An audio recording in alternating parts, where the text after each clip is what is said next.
All right, it's time with Tom. I'm here with Tom Yay! Holbrook. We just talked about everything. Do-do-do-do-do. Time with Tom. We did. We We just did. covered all So now the puppet show. episodes over. Yeah. No, we didn't You cover everything. I know, haven't even asked any of our questions. We have I seven know. questions. You know, NaNoWriMo happened and I didn't even notice because sure I joined the dialogue dash, but like I knew I wasn't going to get it done because this is a crazy time of life Yeah. for me. But good luck to or congratulations to everybody who did Nano because it's such an awesome thing. And I hope the dialogue dash stuff really helped. Yeah, Because when I especially did it last year, it really helped. yeah, Uh, especially this year with all the political nonsense happening. it was a lot. Nano was tough to focus on. It was Yeah. tough. Yeah. Yeah.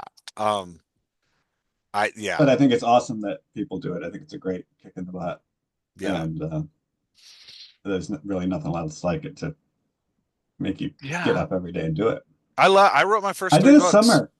One of my best, but I think my best, maybe my best book, which was the third one in my Red Riley series, I wrote during a summer nano summer Yeah, camp. yeah. Yeah. And I wrote the whole thing in July and edited it in August, and it was great. Yeah, I find that if I try to slow write a book, it takes me forever. The best way for me to write a book is to sprint it. Yeah. Well, continuity. Yeah, but then I'm exhausted and I need like 3 months of not writing fiction. Yeah. It's a weird, yeah, I can't do the like every month. If But I mean, there's people who do the like, I'm just going to push out that first draft and then fix it all in post. But I want those characters to be consistent hmm throughout without having to do a whole pass on that. And if I away from it for a week, I have to read the whole damn thing again. Yeah, I have to do I need a month and a half of planning for a book at least. I've been planning the book that's in my head right now for like 6 months.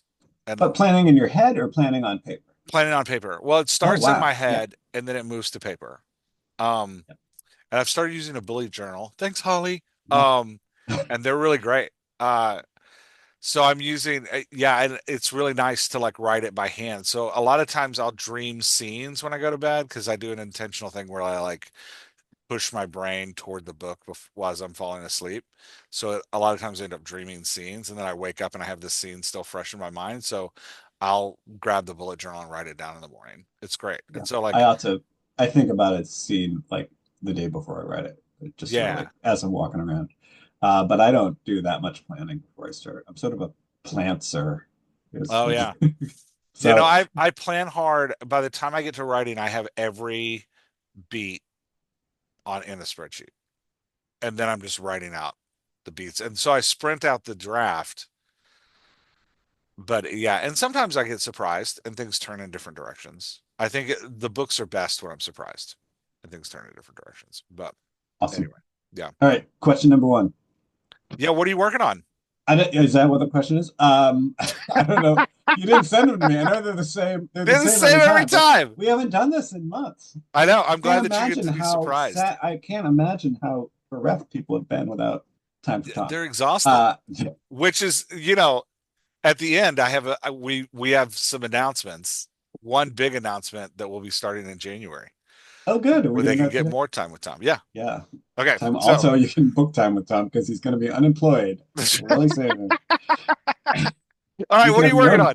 You can have your own time with Tom. I am working on closing my bookstore. So, for those of you who don't know, for the last 23 years, I've had a small independent bookstore. And for the last 3 or 4 years, I've been trying to figure out how to wind it up because it's a pretty great job to have, but it's also stressful. And I've been editing for about 10 years now, and I find that less stressful and want to do it more. So, uh, ironically, the pandemic was good for book selling and put me on a couple-year path where I could actually get out from under some debt. And I mean, I still have debt, but I won't have very much as much debt. I have enough, not enough. I have enough debt to not worry too much about it.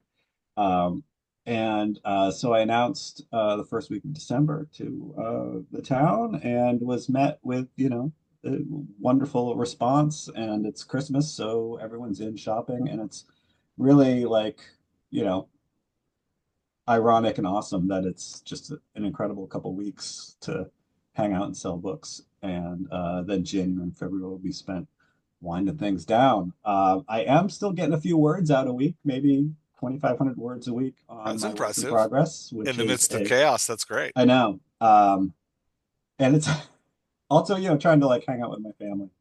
Uh, I have trouble writing when my family's around, mostly because my 13-year-old is attracted to any screen. So if I'm sitting on the couch on the laptop, they will come right up and sit down next to me and start reading over my shoulder. And I'm like, I cannot write. I Wow. cannot write when that's happening. Not because it's inappropriate or anything, but it's just weird.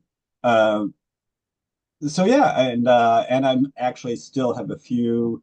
I'm mostly booking people in January, February, and March, but I have a few projects that I'm trying to wrap up, including a nonfiction project, which Nice. we should talk about nonfiction because we're both working on nonfiction right now. Yeah, so that's what I'm working on. Yeah.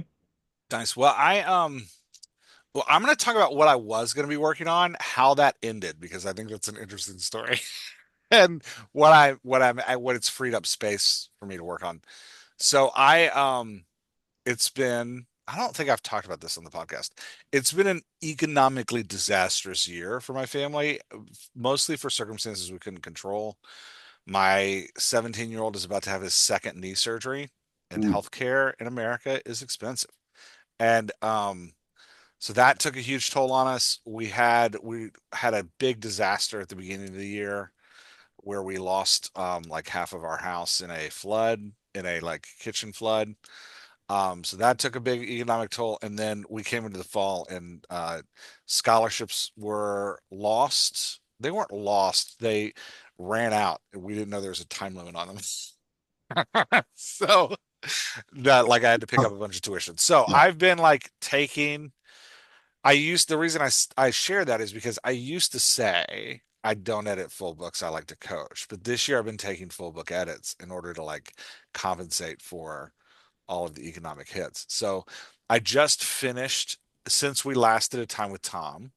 I finished editing a novel for someone, which is excellent. It's long. It's women's fiction. It's like 110,000 words, but man, it was good. She came out. It was a great book.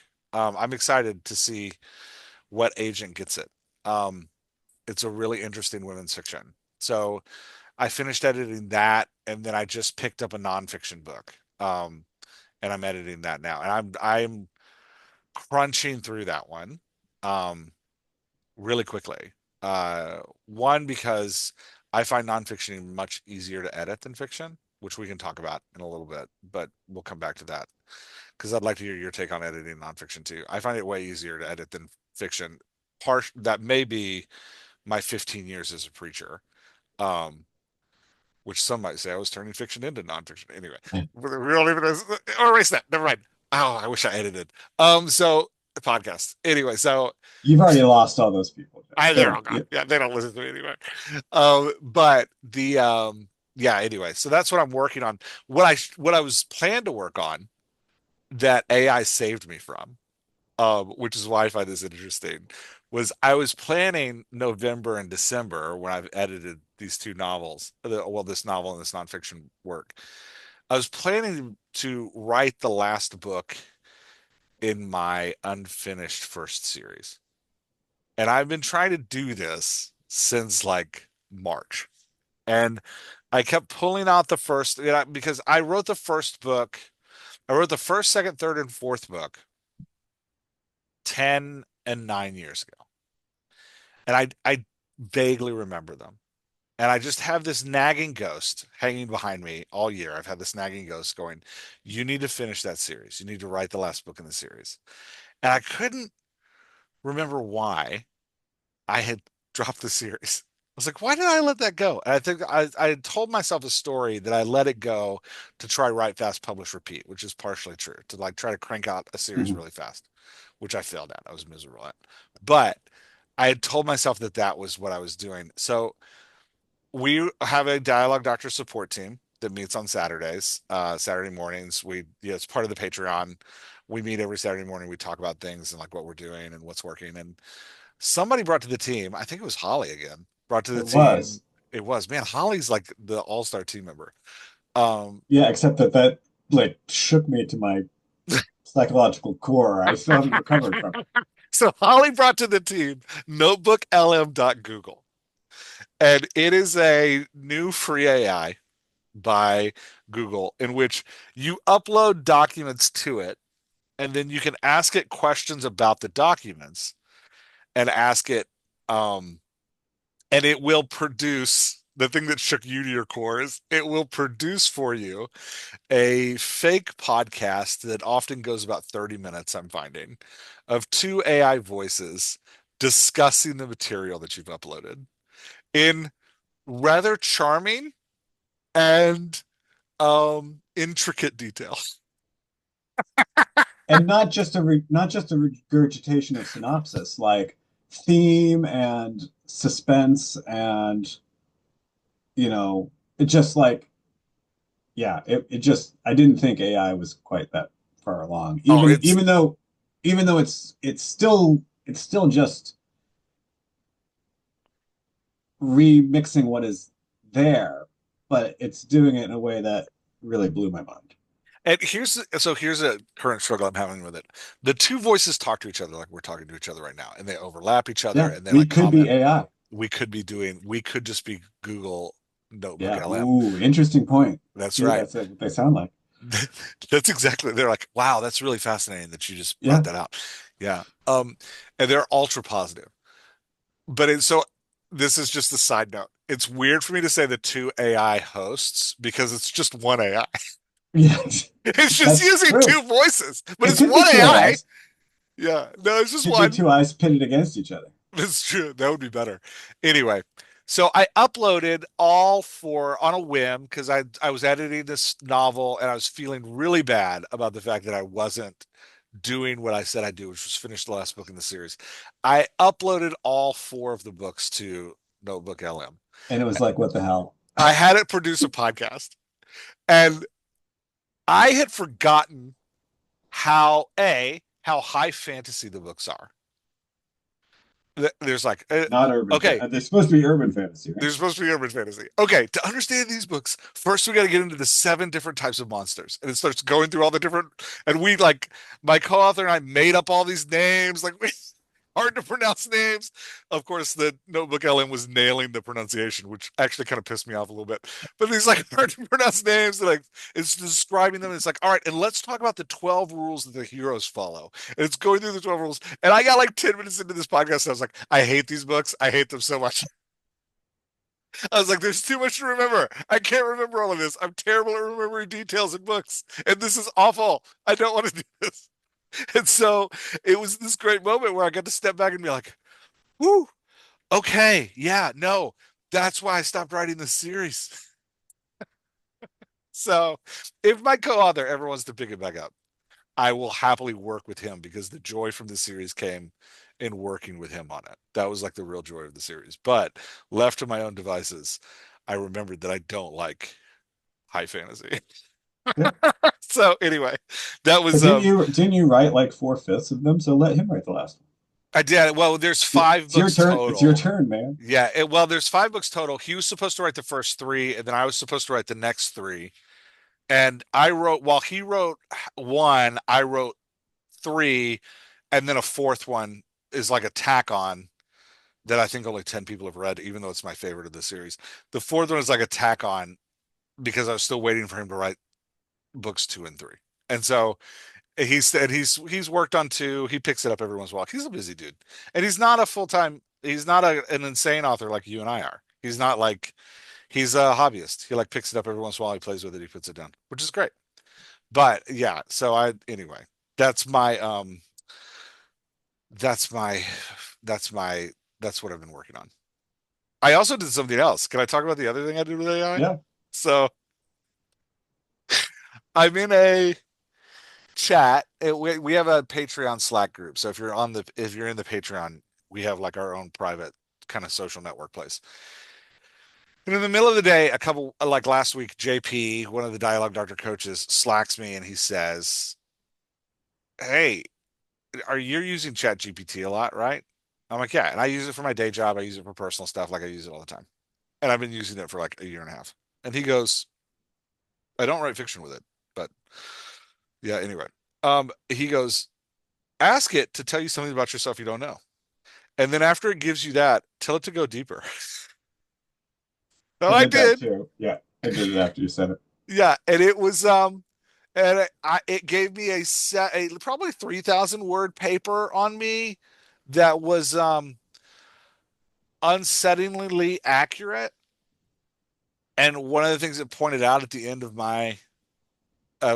its rant about me was that I don't understand my own brand, and I likely won't be able to sustain fiction over long term if I can't figure out why I write what I write. And so I was like, you can shut the F up, ChatGPT. And I turned it off. I shoved it in the chest. And I closed the door. And I was like, you don't have arms. Let's see you get out of that, ChatGPT. Oh, so then I pulled up notebooklm.google because I'm not ChatGPT hurt my feelings. And I uploaded all of my books, all 13 of my novels, and then a bunch of my short stories to notebooklm.google.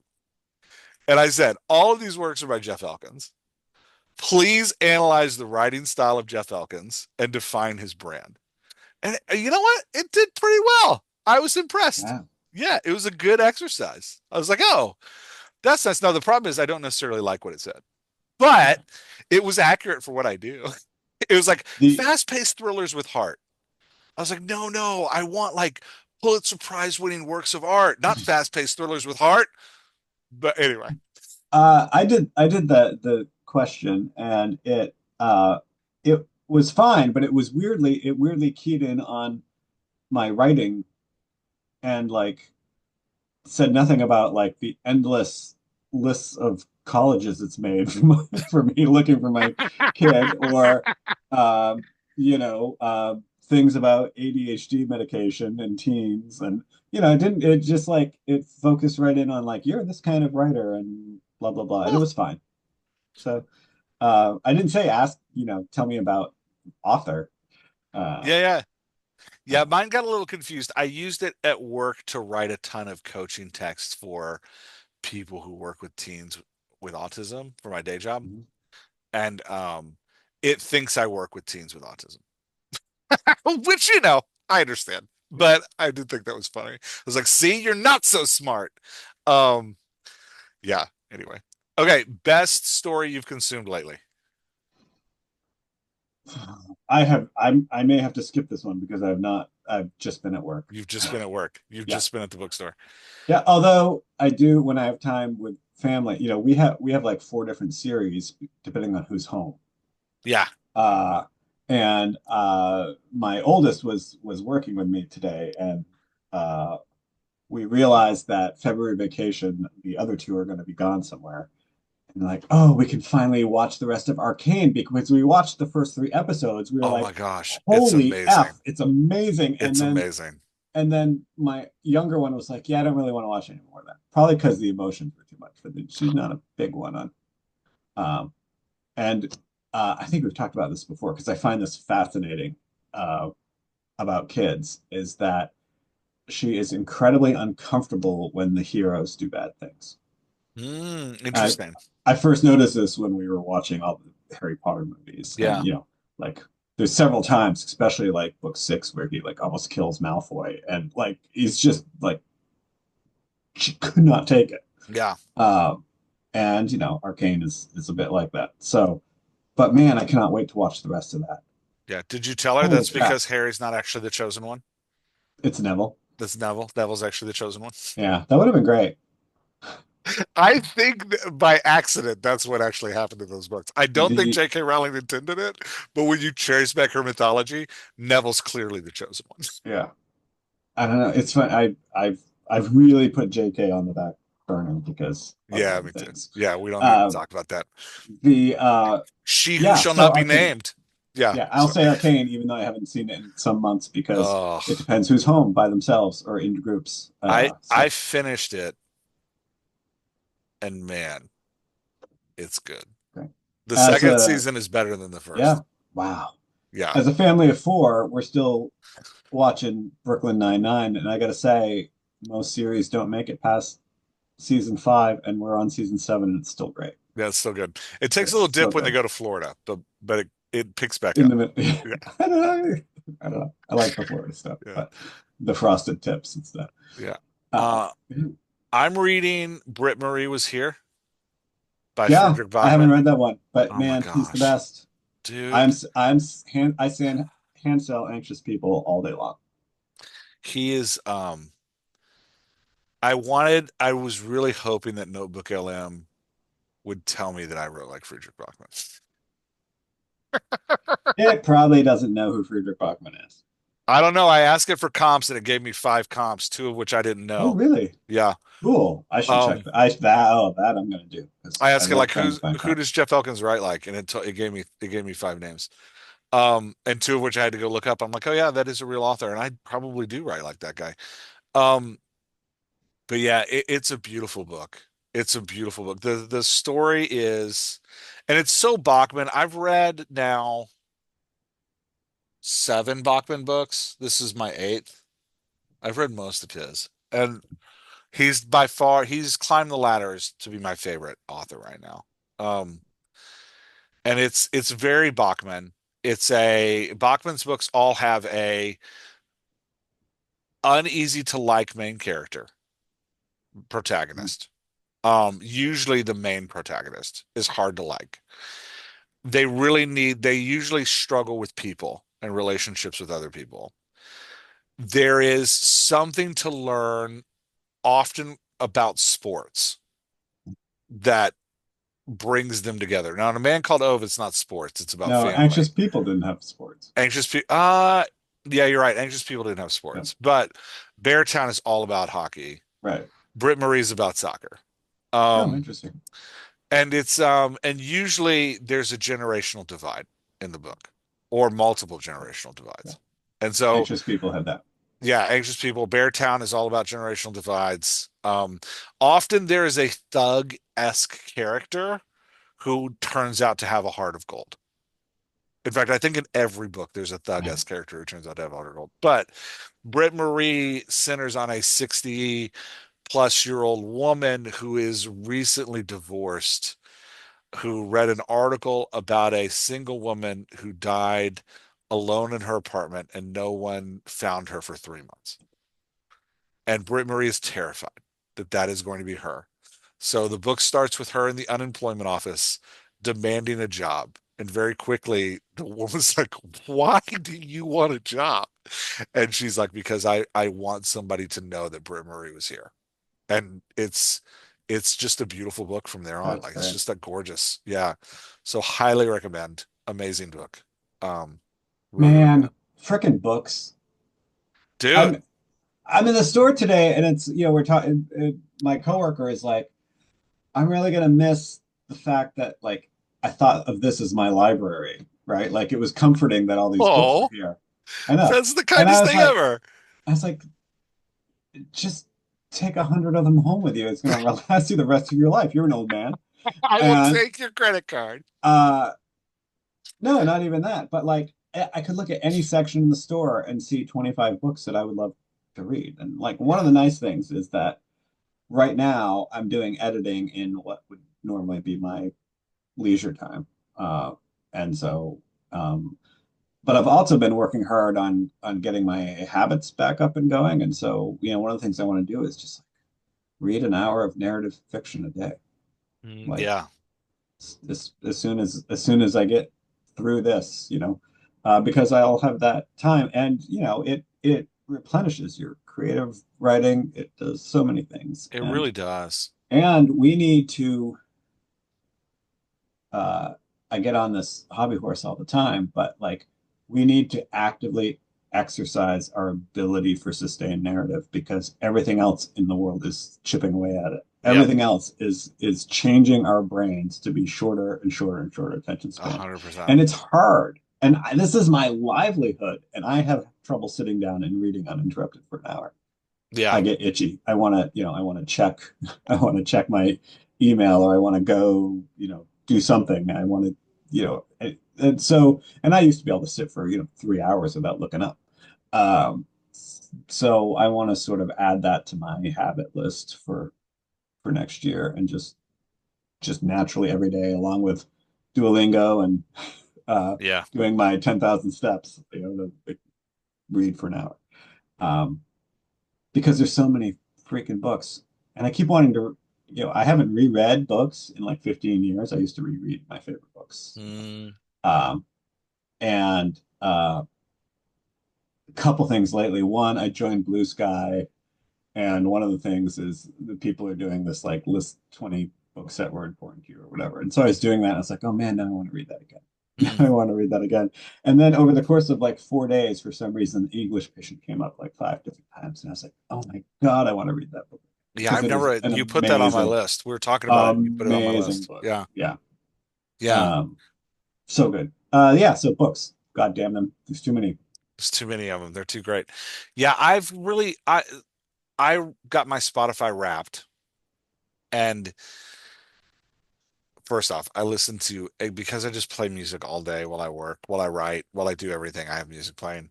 I listened to over 80,000 minutes of music last year. Amazing. It's incredible. That's And I'm incredible. not sad about that. I'm very proud about that. But I also listened to 40,000 minutes of podcasts. Um, and a lot of them were political, and Mhm. I'm not happy with that because I don't Yeah. think that was a good decision for my life. So, I'm very much into like me personally. I like to invest in things that I actually have power to control. And I realized that a lot of the speculation I was listening to, A, was speculative, and B, I didn't actually have power. Like my vote wasn't actually going to impact the things I was listening to. There's really, it was like the political ins and outs of American, Yeah. you know, political culture. It's the ins and outs of American political culture. And while I was listening to it like somebody watches football, and Right. like I came away from no looking at my Spotify Wrapped going like, man, that added to my anxiety. I'm already an anxious person. That added to my anxiety, didn't help. So I've Yeah. transitioned to listening to books now instead of those podcasts. I have 40,000 minutes this year to spend on ebooks. That's great. Yeah. I'm a little torn because I feel like politically there's a lot of people um, that rely on people to not pay attention, to just push through Yeah, yeah, gaslight, falsehoods, whatever. And so in some ways listening to those podcasts sort of armed me to go find out but or to tell me the real things. But yeah, since the election, really the only one that I've regularly come back to is Pod Save the World because none of the other media I listen to talks about world affairs at all. yeah. And I Uh, haven't tapped out of news. Like, don't, don't, don't email me. I haven't tapped out of news. When I drink, I every morning I get up, I make breakfast for myself, I make lunches for my kids, and I drink coffee. And when I eat my breakfast and drink coffee, I read the New York Times and the Baltimore Banner. So like I'm still reading mhm. news. It was all the speculation on top of that. That was, Yeah, yeah, but I feel yeah, like yeah, the New York Times drives me crazy because they normalize everything. they do. Yeah. The Uh, Banner's a good, like the right. Banner's my solid local paper. That's With slight quirkiness, this politician is going to destroy the entire planet. It's like Yeah. um, This politician where said he was going to yeah, murder his adversaries. On the other side, like, no, yeah. Uh, but uh, and so like for instance, just recently with Syria, you'll get like a headline or two, and you'd be like, "What the yeah, hell is that all about?" And so I like something like Pod Save the World, where they're going to actually give me 35 minutes on they do what's break it going down on. really well. Yeah, So it doesn't have to be them, but just yeah. like global. I think and I can't do anything about global, like you're saying. No, So maybe it's yeah. just causing my anxiety, but it makes me feel like a better person to have some idea what in a country where I feel like all we think about is ourselves. It makes me feel better to have Yeah. some idea what's happening in the rest of the world. Well, and part of what I'm describing is very personal to me. I like people don't, I don't think everybody has anxiety like I have anxiety. Like I legitimately struggle with anxiety. Like I don't think I've slept through the night more than 2 nights in a row in years. And it's because I wake up in the middle of the night, like thinking about crazy things. And so it's just a like, my wife is like, you have to go on medication. But I'm like, medication costs money and we have two new surgeries to pay for. So there's, For me, But it's yeah, just my bladder. That's why yeah, I that's get up true. I'm at sometimes. that age too. I'm like, oh, it's 2 a.m. I have to pee. Yeah. So yeah, anyway, but that's yeah. So I'm not recommending that for anybody. I'm just saying that's what I'm dealing Yeah. with right Great. now. All right, let's count that for one of our questions. What was that? What did that cover? That was number two. What do we? Okay, great. We're on What number are we four. I'm consuming? gonna skip three because three is broken, and you just said you're not consuming stories, and I don't have a good Yeah. broken story right now. So let's Well, let's skip to use that to four. talk about nonfiction. Yeah, no, we're gonna skip to four. Challenges Okay. you've recently faced as an editor. Oh, Now cool. we can talk about nonfiction. Yeah, I don't know. Sure, it's a challenge. It's a challenge because I don't want to do it.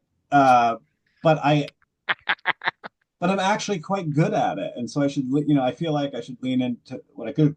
I'm good at it because I say to people when they ask me about it, I say, I'm a really smart guy with a good education who knows nothing about your topic, Yeah, that's the best nonfiction right? editor And you I'm want. I'm just who you want because Yeah, if I can't figure out what you're talking about, it's no good, yeah, right? yeah, Um, and that works.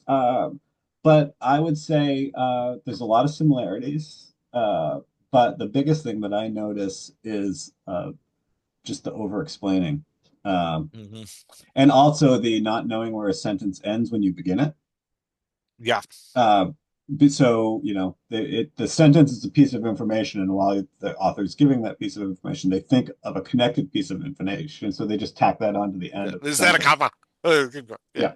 yeah, Uh, and it just means they haven't gone back through and, you know, things. But you talk about 40,000 word nonfiction, and I'm like, I can make that 20,000 words. I mean, there's nothing I see that can't be shorter, which is why I've never been a big nonfiction reader because I kind of felt like almost everything could be a New Yorker article.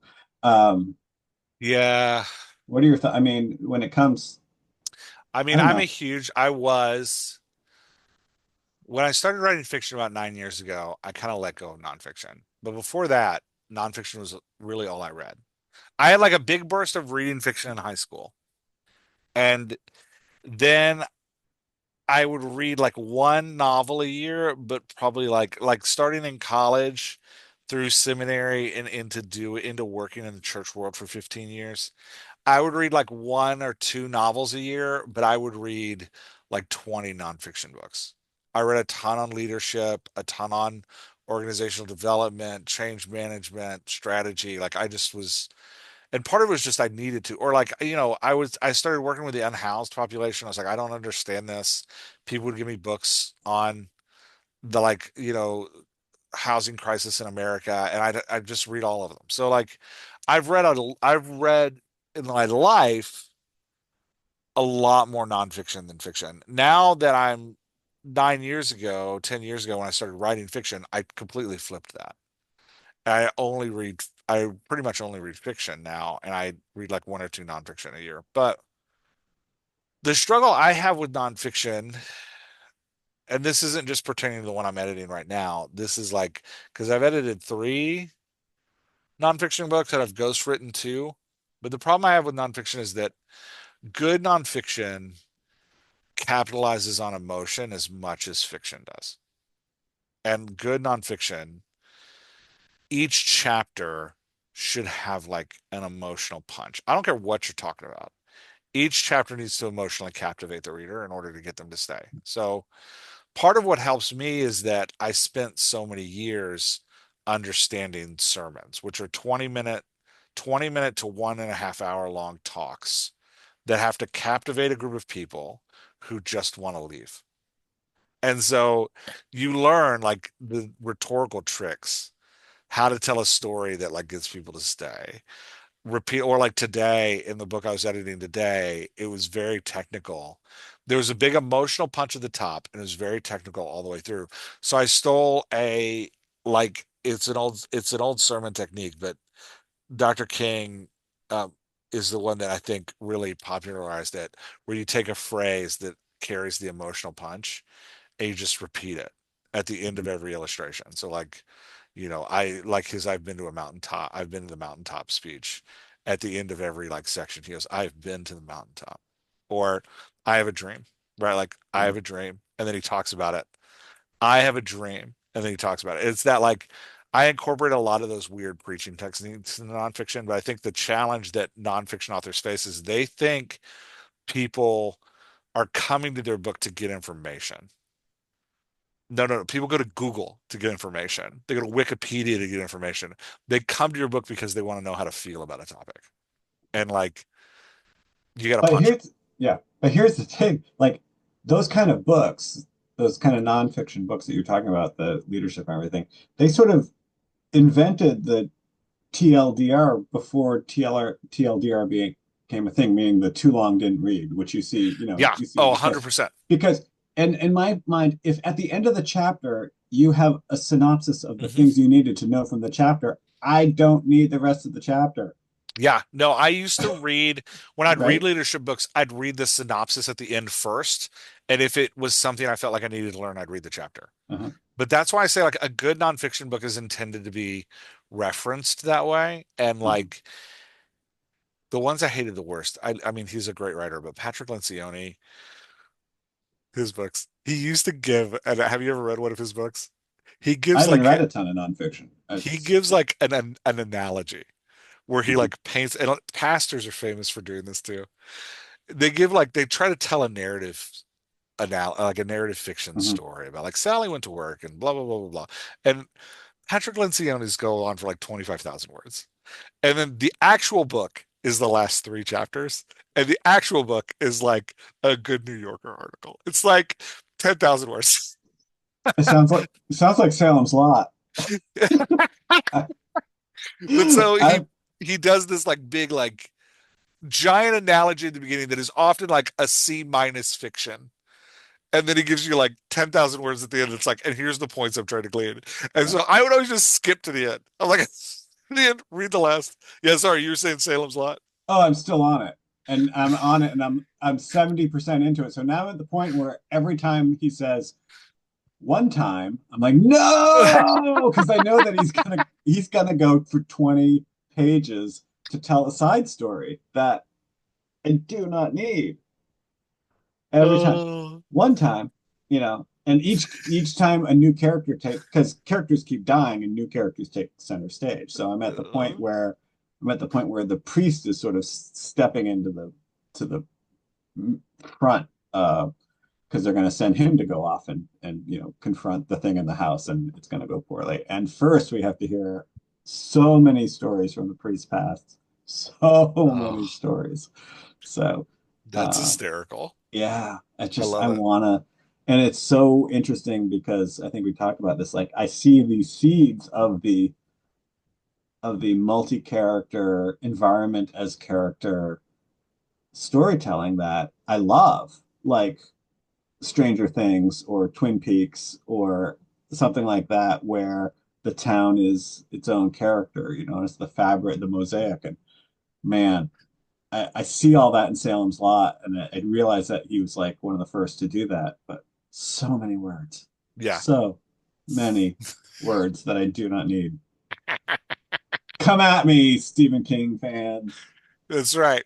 So your emails can be directed to Tom at, Yeah, nope. I did something. I did something today, which was great at the store because I try not to pick fights, and somebody asked for a particular book, and I said, "No, I don't have it," and they said, "You should have it. It's amazing." I said, "I read it and I really hated it." That's great. I don't lie when people say, "Did you like something?" I'll say, "It wasn't for me, but that's why there's so Yeah, many yeah. books or something." I'll be like, "Yeah, I really hated that." But now that you're So, retired, you've lost your yeah, filter. You're like, no, that's a yeah. garbage book, and I wouldn't have it in the store. You know what I'm really looking forward to is giving bad drivers the finger.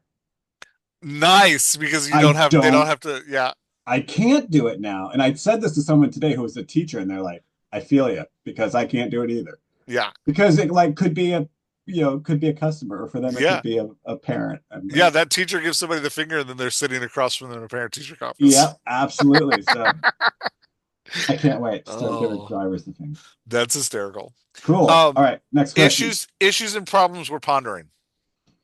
Uh, I was back listening to some Becca Syme, um, and one of the things I jotted down, which really struck me was, I am doing what only I can do in my writing. In other words, uh,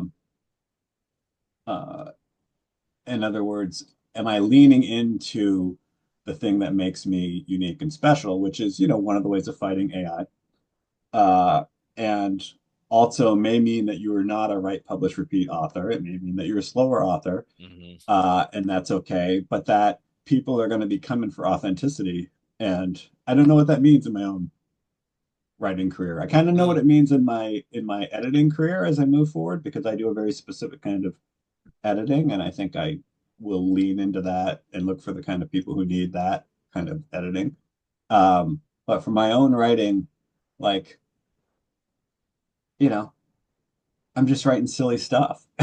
And part of me wonders if we can go deep here, but not tonight because I'm really tired. But the also the with the Enneagram, like what are you afraid of kind of stuff. It's like maybe I'm supposed to be writing something serious that I really believe in, but I'm just one, afraid that I don't believe in anything, Mm. and two, afraid that if I do find what I believe in and write about it, people will be like, Yeah. so.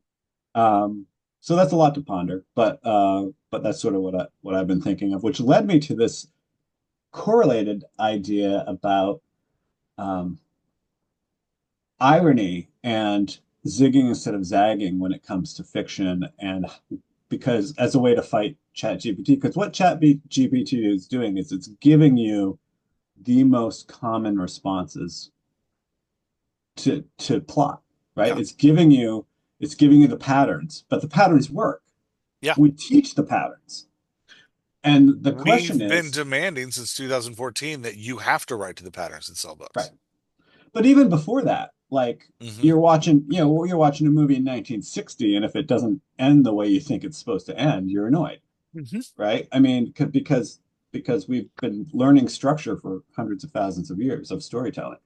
It's sort of ingrained in us. And so, my kind of question, I think, is how do we put surprise into the structure of a novel without pissing off the reader?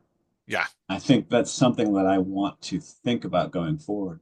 And what's funny is I was thinking of my two favorite practitioners of irony, which are wildly different. One is Elephant and Piggy. Are you familiar? No. What? You didn't Oh, read? So Elephant and Piggy. Yeah, yeah, yeah, yeah, yeah, yeah, yeah. Gerald and Sorry, Piggy. I was putting it together as one name. I was like, Yeah, Elephant Piggy. No. Yeah, no. no. Yeah, of course I'm familiar with Elephant and Piggy. Okay. Yeah. Not only are they, I mean, they are genius. Oh, yeah, they're brilliant. They're Yeah. undisputed genius. They're my favorite things to do read alouds because I am always Gerald and I get to yell and show great emotion. And some 5-year-old kid is standing next to me being Piggy. It's great because I always, I get someone from the audience to Yeah. These to are to be these are Piggy. Mo Williams books, by the Yes, way. these are books by Mo Williams, who did best known for "Don't Let the Pigeon Drive the Bus," which I don't care for as much because they're No, kind I of don't either. no. Yeah. And it's an elephant and a pig who are best friends, and they're specifically designed for kids who are learning to read. They're Hmm. about 30 pages long, and every one of them has some massive ironic twist that you shouldn't be able to do using only basic words and 30 pages with maybe 3 words on a page. Yeah. Every single one of them has some amazing ironic twist. It's Uh, incredible. it's incredible. And it's like, how do we bring this to storytelling? Um, how do we make, I've always been a fan of, surprising but inevitable. I love it when an author nails the ending with something that you should have seen coming, but you didn't. Yeah. But, and I think we just have to lean even harder into that because I think that's what Chat GPT can't do. And when I ask it, I spent a lot of time, I had this huge argument with it where I was trying to get it to come up with uh, endings for a book that was half written. And it could not first. I mean, first it was super regressive on gender, and I had to be like, let's not make the female the damsel in distress. And then it came back with a strong female and Yeah. lead and um, all that sort of thing. And so I don't know what the answers here are. Oh, but the other one is this comic who is named Anthony Jeselnik. Yeah. Yeah. who I really can't repeat most of No, his jokes, any of his jokes. Yeah. but all of it, he does two things. One, I read this great interview with him. He's like, I look like an asshole. And when he was young, he had, like Hmm. he's like, I come out on stage, everyone instantly hates me. So I decided to play the villain. And he's the bad guy in all the jokes, right? Like he's so bad that he's funny. But he also does this wonderful, almost Stephen Wright like ironic Hmm. twist to his jokes that I just find endlessly fascinating. And the more sort of transgressive they are, the more I find them fascinating because they're acceptable because he's the bad guy, Yeah. right? Like, in fact, he says he had a job writing for Jimmy Fallon and failed miserably at it because Jimmy's not allowed to be the bad guy. No, he's always the Like, good he's guy. like, I can't write jokes for Jimmy Fallon, but Yeah. just to a couple that are actually, repeatable uh, would be what he says, my girlfriend makes me want to be a better person so I can get a better girlfriend. Uh, and another one, I spent the past 2 years looking for my ex-girlfriend's killer, but no one will do it. It's, Those are great. those are great. Or uh, did you know that the average person eats 8 spiders every time I cook for them? And it's like I can't see Chat GPT doing those kind of left turns. Not yet. I'm sure it'll Not yet. figure it out eventually. But but that is, zigging when you expect to zag. It's taking it somewhere you don't expect to go. And I think um, when I'm developmental editing for people, I'm really good at identifying where they have missed the things they need, the things that Yeah. people expect, where something's not working because something's missing, but I'm not sure I'm good at helping them make their book unlike anything else. Yeah. And I think we need to move in that direction. But it also has to be believable and flow. So, I mean, it's almost an impossible task, but I think it's something that at least has to be in our brains. Like, how do we get the surprising but inevitable in every chapter instead of just in our overall outline, right? Yeah. Uh, Yeah, it is hard. I do feel a lot of pain for writers who we all are like, this is what I'm going to be the best at, right? Like we all try to mhm, find that. We play with it. We change it sometimes. And I know a lot of writers and have met and have seen a lot of writers declare, I'm going to be the best at writing fast in this genre. mhm. And I'm feeling a lot of pain for them right now because I don't care how fast they are. They're not going to beat, No. especially each month it gets better. And it's like, I don't care if you're producing the minimum viable product, which is not an insult, right? Like that is a strategy. We're producing the minimum viable product at maximum speed. Then a new competitor just came on the scene that you thought you were Speed Racer, but you suddenly kind of overnight you are John Henry racing the locomotive. And I really like I watch them those that are still refusing to adapt AI, and I really am pained. I'm like, this is hard for you, and I like empathize. Um, yeah, for me, problem I'm struggling with, I mean, this has been a 3 year journey for me, 4 year journey for me, trying to accept who I am as a writer and actually find joy in it. It's really hard. Um, so like I said, I asked Notebook LM to define my brand, and it was like found family is a big deal. In all my books, there's found family. It's like, yeah, that's true. It's like heavy dialogue, of course, Yeah. highly emotional. Like, yeah, I have high emotion in my books. And it was like moments of humor, which I was fascinated. I was like, I don't know how you know that that's in there, but yeah, there are. I think my books make me laugh, so that's something. And then the last one was complex conversations about good versus evil. And I at first I was like, oh, you got that one wrong. And then I had to sit and think about it. I was like, damn it, no, that's actually a big. central theme. And what Notebook LM does is it references where it found things. And it had like it'll give you like, citations. It had like 15 citations. Like the other ones, it had like two or three citations. For that one, it had like 15 citations. But what do you bristle against with that synopsis? Because that sounds great to me. I think it feels that I think I I have a deep desire to be complex in my thinking.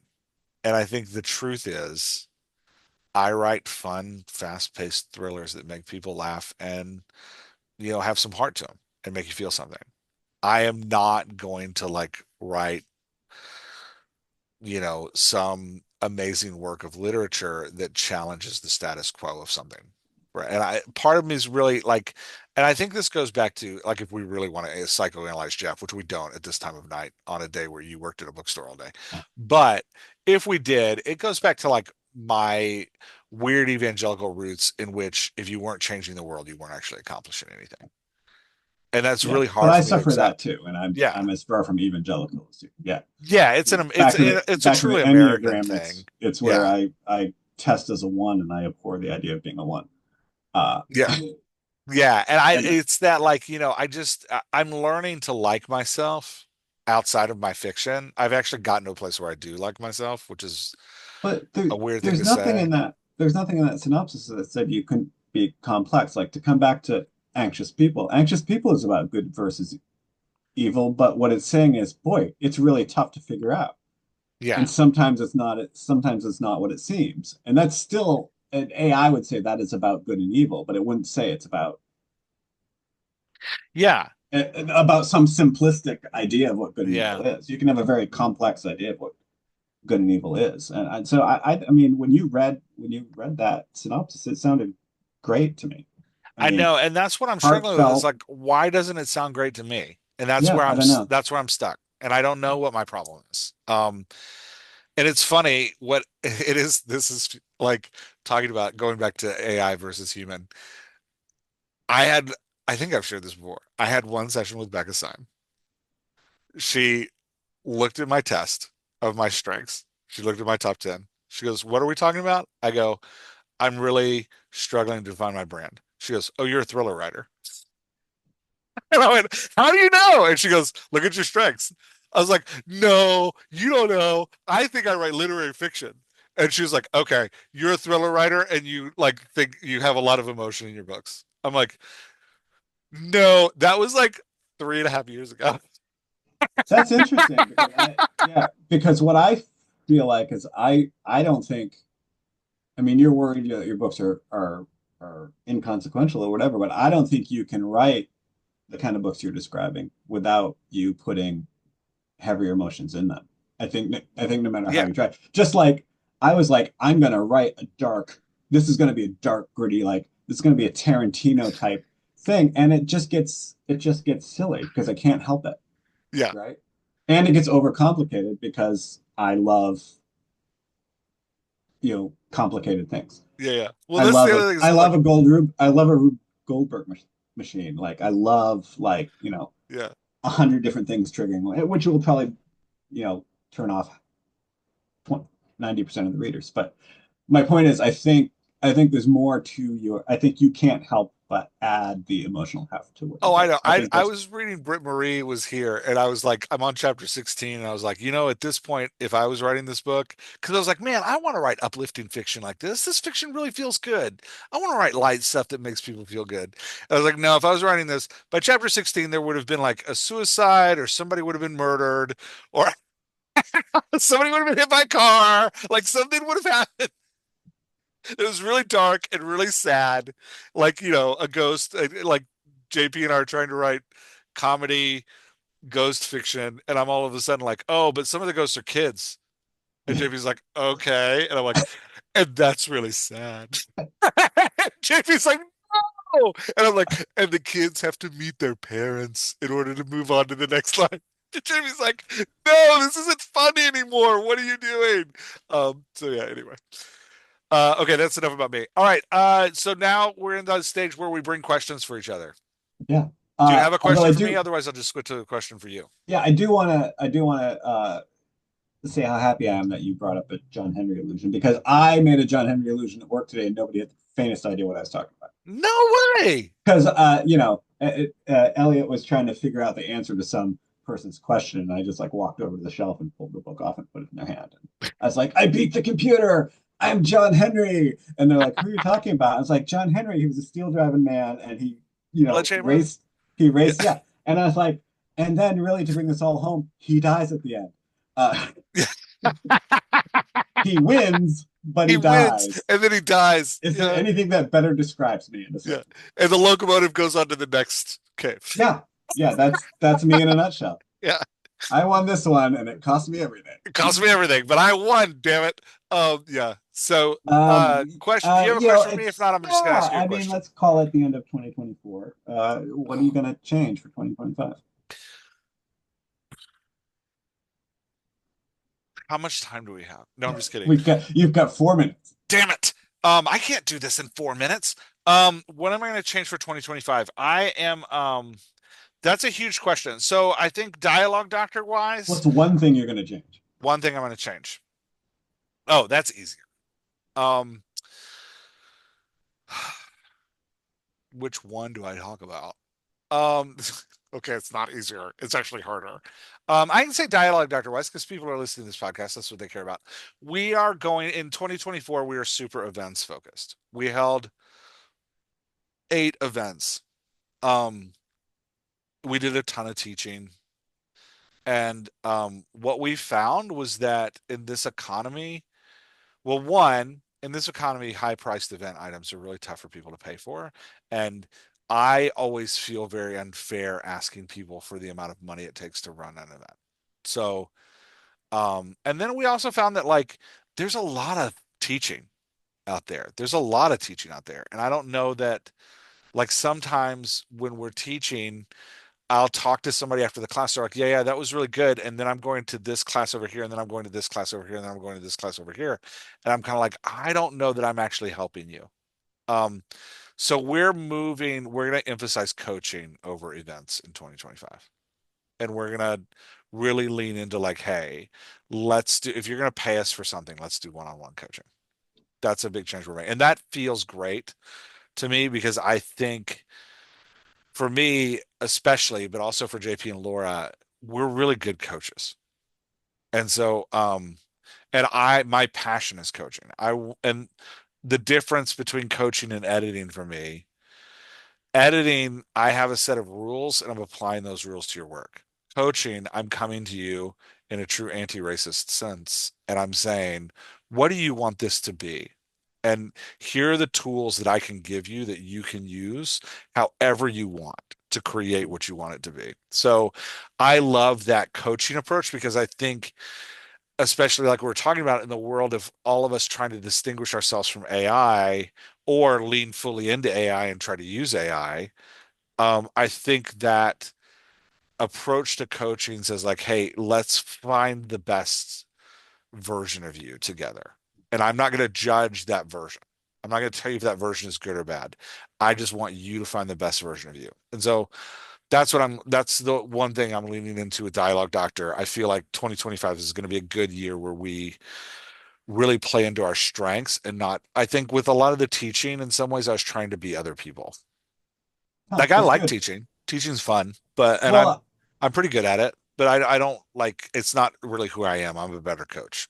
I also think some of your best teaching episodes come from things that you see repeatedly when you're coaching. So Oh yeah. the more coaching you do, obviously, the more data you have for what's tripping people up and what could maybe be helpful. So Yeah, 100%.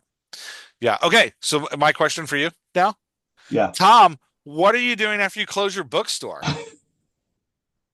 I uh, Oops, that- I am an editor. Yes, thank you for that.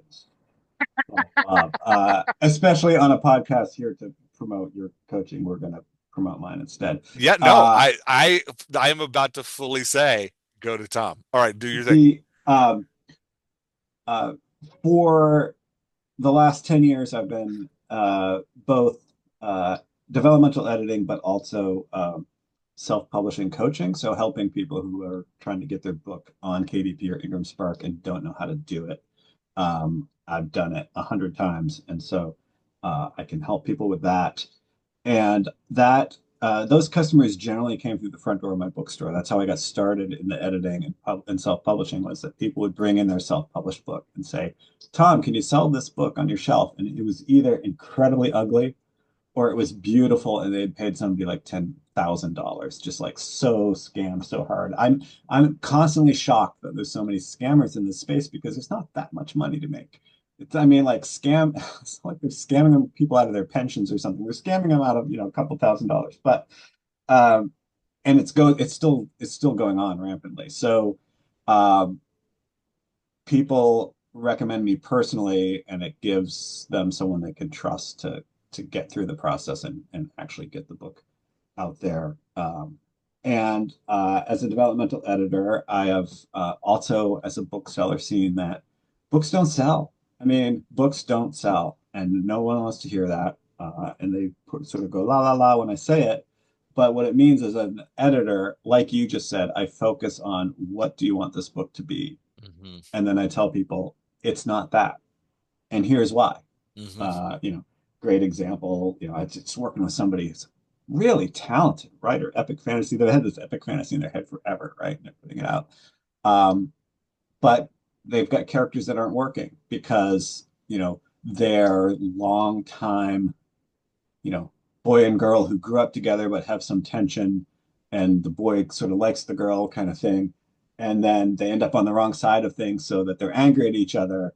And it's like we never see them like each other. Like at the start of the book, the strife is already there. And I'm like, you've missed the part where we mourn what they have lost because Yeah. we didn't see it. And the guy's like, oh, yeah, and that light bulb, to give people that light bulb moment is great, which is partially why I like to specialize in first time and early career authors, because they're so much more grateful. And I love grateful people. Yeah, but uh, because there really is formulas and there are things that work and there are things that can be missing that it's hard for a person to see about their own work. And it's really rewarding to see somebody who is a good writer solve some of those things. So if you're looking for somebody who is not going to be super judgy, but is going to tell you the truth, because I got no dog in the fight. If I'm not going to say it's bad. I'm going to say this sucks, but I'm going to say, what are you trying to do here? And this is doing it, or it's not doing it. Hmm. And and I will show you the reasons that I think you're not. So if you're the kind of person who's gotten to 20,000 words multiple times, but not gotten to 60,000 words, it's not because you're terrible. It's because there's something about structure or character that you're missing. Hmm. And it's And just bogging you down. And you're just stuck or you're afraid to go there. Uh, and if that sounds like you, I can do everything from coaching, if you're at the outline stage, to a full manuscript read. My particular favorite kind of editing is a combination of developmental and line editing, mhm. because which normally takes a few passes. So I'm cheap, but then it adds up because you get me a couple times, a couple times. But um, because I think, as Jeff always teaches, that the book is about the emotional journey, and um, a line editor who doesn't understand what the emotional journey is just moving around commas. Hmm. Um, Whereas a line editor who understands what the author is trying to say can say, in this dialogue, you can move this over here and it works better to say what you're trying to say, Hmm. regardless of grammar. And so that's the kind of editing that I do. And but I can also help people who have questions about how to format their book, how to get a cover done, how to get things up on KDP or Ingram Spark. I've dabbled at how to set up ads. Uh, Matt, jack of all trades, master of none. So that's what I do. I'm at authorhelp.net, which I have no idea how I got that URL. Yeah, way to go, man. I it's really good. Um, and there's a little stripped down website there that tells you what I do. I charge the same hourly rate for everything because it doesn't make sense to me to have 100 different levels because it's my time. It's an hour of my time, Mhm. regardless. You can hire me just to, have time with Tom. So, I mean, Jeff's paying me. So, uh, he's not. Yeah, no, I No, the only way I get time with Jeff is, to buy it or to be on to help him create content for the podcast. well, see, I actually see it the other way around. That's this the reason I tricked you into doing time with Tom is because I find you to have the most comprehensive base of knowledge about writing and books that I've ever seen. And so I I would I agree for you highly for rec surface level. I am no, not at all. I incredibly, completely incredibly disagree. broad, incredibly shallow. I disagree. I think you're incredibly broad and incredibly deep, which is incredibly rare to find in a coach and editor. So that's why so I coach in a very specific thing. I coach in writing fictional dialogue, right? Like whenever I'll have clients all the time, and you know this, where they're like, "Can you help me do this thing?" I'm like, "No, call Tom." Like you gotta call Tom for that. Like that's not so I highly recommend. I'm excited that you're letting go of the bookstore to do this more full time, not full time, but more full time. Um, because I think you're really good at it. And Well, so thanks. I'm pumped for you. And I highly recommend your services. And You know, I tricked you into doing time with Tom because I just like to learn from you. So one of the things yeah. I'm looking the most forward to is that uh, to be able to do a project and only a project for like 4 days, which is Yeah. how most editors work, right? You Yeah. slot a week. But the way I work is I'm doing like four different projects Hmm. spread over 6 weeks, so I'm also doing all these other things. And Yeah. just like I was saying with fiction, I have to keep reading my own work because I can't remember where I am. It's the same when I'm editing for someone. So I'm really looking forward to be like, okay, this week of February 1st or whatever, I am doing this manuscript, and Yeah. it's gonna make my work better and faster and more comprehensive. So I'm super excited to Yeah. do I that. love that. I love that for you. Um, Thanks. But we also are doing another thing. yeah. Okay. So other thing. Oh, okay, before we get to the other thing, I have to add an amendment Uh-oh. to something I said earlier because if I don't, it's going to drive me crazy. Characteristics of Friedrich Bachmann. I'm going all the way back to question number one. Yes.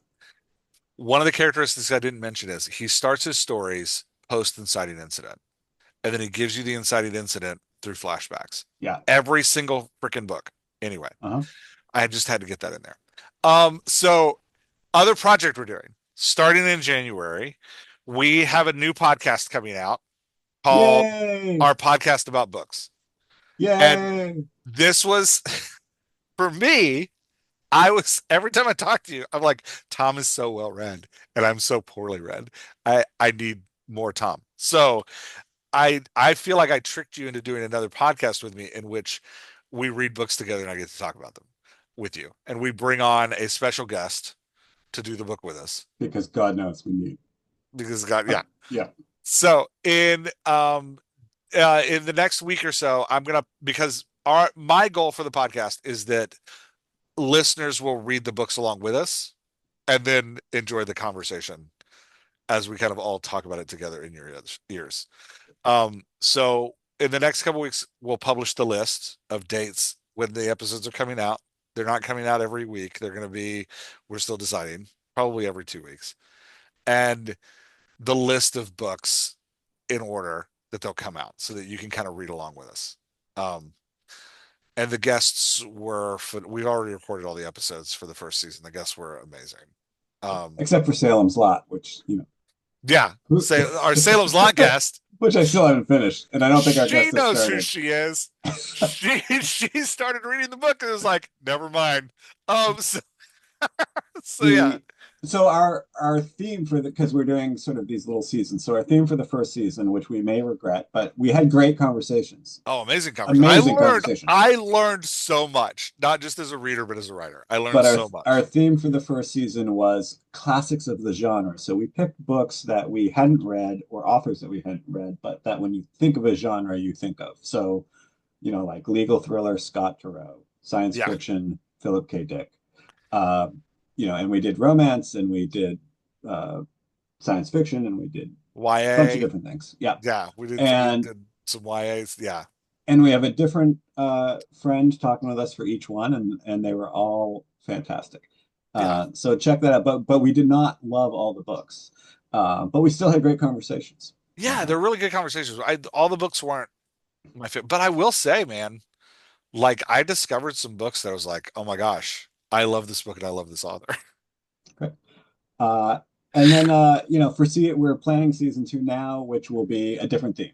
Yeah. And so it'll be a fun way keep it to keep it fresh. And we've got different people on each time. So I'm looking forward to it. I hope you like it. I hope you realize the title and when you see our graphics is meant to show that we are having a good time.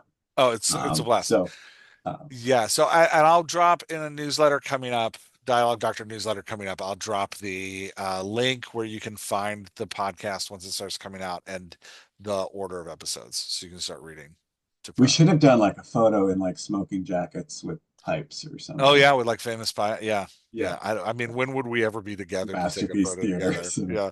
oh, AI can do that. Challenge accepted. Um, let's John Henry it. We'll tell Midjourney to make a picture of us smoking jackets, and then we'll also race to each other at the same time and see who Yeah, wins. we will win, but we will die. Yeah, wait, Midjourney's already done. Yeah, anyway. All right. Anything else you want to say, man? No, a Where were pleasure. your services again? What's the website? Authorhelp.net. It couldn't be easier. Authorhelp.net. Yeah. Authorhelp.net. And I love to talk about this crap, so you can probably get a ton of free information out of me just by asking me a question. That's right. Just tell Tom, hey, I want to do an exploratory session with you to see if I'll hire you, and then get him on a call, and then be like, hey, it's time with Tom, and then just talk to him about your 7 questions, and he'll stay. All right, I'm gonna hit stop, and we can talk a little bit more.